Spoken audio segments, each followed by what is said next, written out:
तो आपके मन में सवाल होगा कि आखिर हुआ क्या था।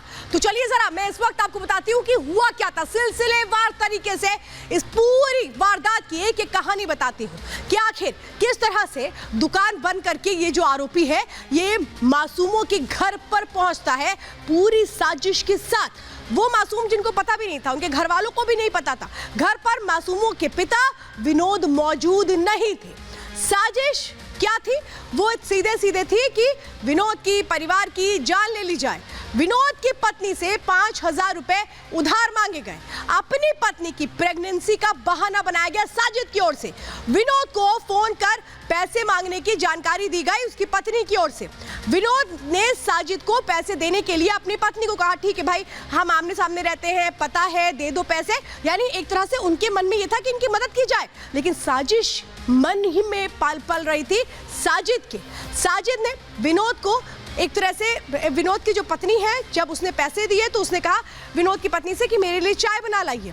विनोद के बड़े बेटे से पानी मांगा। ये समझिए किस तरह से सब कुछ एक प्लानिंग का हिस्सा था। ये सब कुछ पता नहीं करना क्या है। छोटे बेटे से पार्लर दिखाने के नाम पर उसे छत में लेकर गया। देखिए ये आप देख रहे हैं, बच्चों को छत पे लेकर जाता है साजिद, और इसके बाद वो बच्चे जिनको नहीं पता था कि उनके साथ क्या होने वाला है, उनकी गला रेत कर हत्या कर दी जाती है। और इसके बाद ये जो साजिद है ये नीचे उतरते हुए अपने भाई के साथ दौड़ता हुआ नजर आता है। और उसी वक्त विनोद की जो पत्नी है वो फिर शोर मचाती है, क्योंकि पूरे जो एक तरह से कहे कपड़े खून से लथपथ थे साजिद और उसके भाई के, और ये बिल्कुल पता लग चुका था कि इन लोगों ने किसी बड़ी वारदात को अंजाम दे दिया है। और आइए अब आपको बताते हैं सिलसिलेवार तरीके से कब क्या हुआ। आप ये समझिए शाम का लगभग 7 बजने वाला था जब दुकान से बाहर निकला साजिद। इसके बाद क्या करता है वो? इसके बाद सीधा विनोद के घर पहुंच जाता है, यानी 7 बजे के लगभग घर पहुंचता है। इसके बाद 7:10 पर संगीता से 5,000 रुपए मांगता है। मेरी पत्नी की डिलीवरी है इस नाम पर। 7:15 बजे अब बड़े बेटे को पहली मंजिल पर लेकर के जाता है साजिद। ठीक उसके 2 मिनट के बाद पहले से 2 भाई वहां पर मौजूद होते हैं उसके, साजिद के। इसके बाद आप समझिए 7:15 बजे एक को दुकान भेजता है, एक को पानी लाने के लिए भेज देता है। ये पूरी प्लानिंग हो रही थी। इसी के बाद अगले पल में आप समझिए कि पूरी कहानी कैसे बदलती है। वो ये कहता है, जो उसके एक तरह से जो वहां पर बच्चे मौजूद होते हैं उन्हें नहीं पता था कि उसका गला रेतने जा रहा है।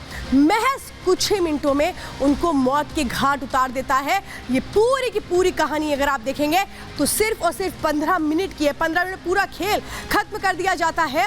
और इसके बाद कैसे फरार होने की कोशिशें की जाती है। घर की छत पर लेकर के आता है बच्चों को, वहां पर वो कैसे 7:20 पर बच्चों को छत पे लेकर आता है और उसके बाद वहां पर उनकी हत्या कर देता है। इसके बाद 7:25 पर वहां से वो फौरन भागने की कोशिश करता है और उसके एक तरह से कहें कि फरार होकर के पूरी तरह से अपने आप को बचाने की कोशिश करता है। लेकिन आप अंदाजा लगाइए वहां 7:30 बजे पुलिस पहुंच जाती है बिना देर करे। जैसे ही पुलिस को जानकारी मिलती है और इसके बाद रात 10 बजे साजिद का एनकाउंटर कर दिया जाता है। यानी 3 घंटे के अंदर पूरी की पूरी कहानी जो खत्म होती है, इंसाफ मिल जाता है। ये है योगी का सिस्टम जो 3 घंटे में इंसाफ कर देता है। जैसा साजिद को एनकाउंटर करके बता दिया गया कि आखिर योगी की पुलिस काम कैसे करती है। और अब आपको बताते हैं वो रिपोर्ट जिसमें ये तमाम खुलासे हुए हैं कि आखिर इसके पीछे की कहानी क्या थी। अलग अलग थ्योरीज निकलकर सामने आ रही है। रिपोर्ट देखिए।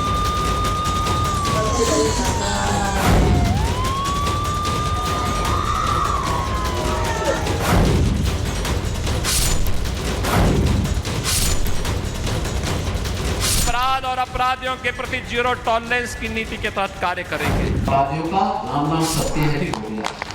यूपी के बदायूं की इस तस्वीर को जरा गौर से देखिए। ये तस्वीर उन सभी अपराधियों के लिए एक संदेश है जो अपराध का रास्ता चुनकर प्रदेश की कानून व्यवस्था को चुनौती देते हैं। योगी राज में ऐसे अपराधियों का अंजाम क्या होता है इसे आप खुद देख लीजिए। बदायूं के साजिद ने भी ऐसा ही दुस्साहस किया, लेकिन उसे अपनी गलती का खामियाजा जान देकर चुकाना पड़ा। हालांकि इस वारदात में शामिल उसका भाई जावेद अभी भी फरार है।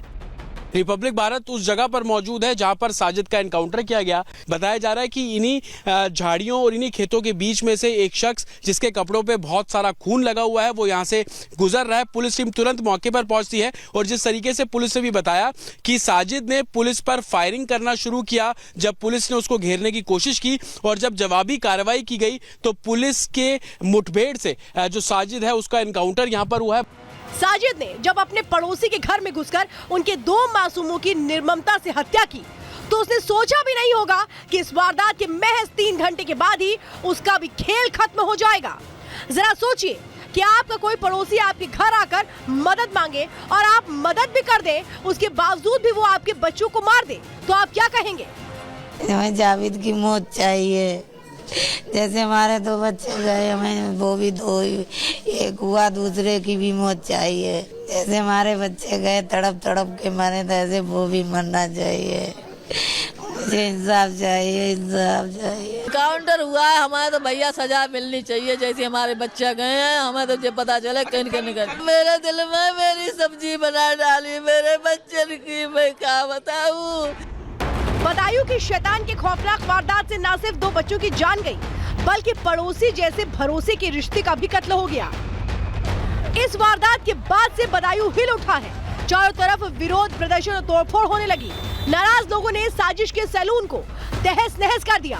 बदायूं में तेजी से बढ़ रहे तनाव को देखते हुए पुलिस और प्रशासन के अधिकारियों ने कमान संभाली।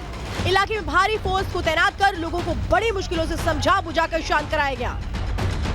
जो तहरीर हमें मिली है उसमें बताया गया कि जावेद साथ में आया था और तहरीर के आधार पर ही हम अपनी विवेचना कर रहे हैं, जांच कर रहे हैं। अगर हम जैसे हमें कुछ नई जानकारी मिलेगी हम आपको साथ शेयर करेंगे। बदायूं के शैतान ने जो पाप किया है उससे उसे जन्म देने वाली माँ भी शर्मिंदा है। साजिद की माँ ने उसके एनकाउंटर को सही ठहराया। हालांकि पुलिस साजिद के पिता और चाचा को भी आरोपी बनाकर जांच में शामिल कर चुकी है। दर्द बहुत होता है उन बच्चों का मुझे। अच्छा, अब जब ना जी ऐसा करते ना इनके साथ क्यों होता। सही हुआ है, जब गलत काम करोगे तो सही हुआ है, उनके साथ अंजाम जो हुआ है। बदायूं की घटना से पूरा देश शर्मिंदा है, लेकिन सियासी दल इस खौफनाक वारदात पर भी अपनी सियासी रोटियां सेकने से बाज नहीं आ रहे। समाजवादी पार्टी के मीडिया सेल ने ट्वीट कर घटना को 24 चुनाव से जोड़ दिया। एसपी ने अपने ट्वीट में लिखा कि बदायूं की घटना को सांप्रदायिक रंग देकर बीजेपी 24 का चुनाव जीतना चाहती है। एसपी के इस बयान पर बीजेपी के नेताओं ने करारा हमला बोला। क्या कल की घटना ने साबित नहीं कर दिया कि जीरो टॉलरेंस वालों की पॉलिसी जीरो हो गई? ये जीरो टॉलरेंस पॉलिसी जीरो है। 2 भाइयों की तो जान चली गई ना, क्या उनके भाइयों की जान नहीं बचाई जा सकती थी और पुलिस पहले से काम करती? तो अपनी नाकामी को छिपा नहीं सकते इस तरीके से। ये इनकाउंटर से नाकामी नहीं छिपनी है। योगी आदित्यनाथ सरकार ने ऐसे किसी भी मामले में पूरी कठोरता से कार्रवाई करने का हमेशा उदाहरण दिया है। इस मामले में भी एनकाउंटर करके अपराधी को मार गिराया है। अगर सत्ता सपा की होती तो समाजवादी पार्टी की सत्ता में ऐसे अपराधियों को सत्ता का संरक्षण होता। बदायूं हुई घटना को लेकर के हिंदू संगठनों और साधु संतों में भी आक्रोश है। साधु संतों ने इस वारदात पर सेक्युलर गैंग और इंडी के बड़े नेताओं की चुप्पी पर सवाल खड़े किए हैं।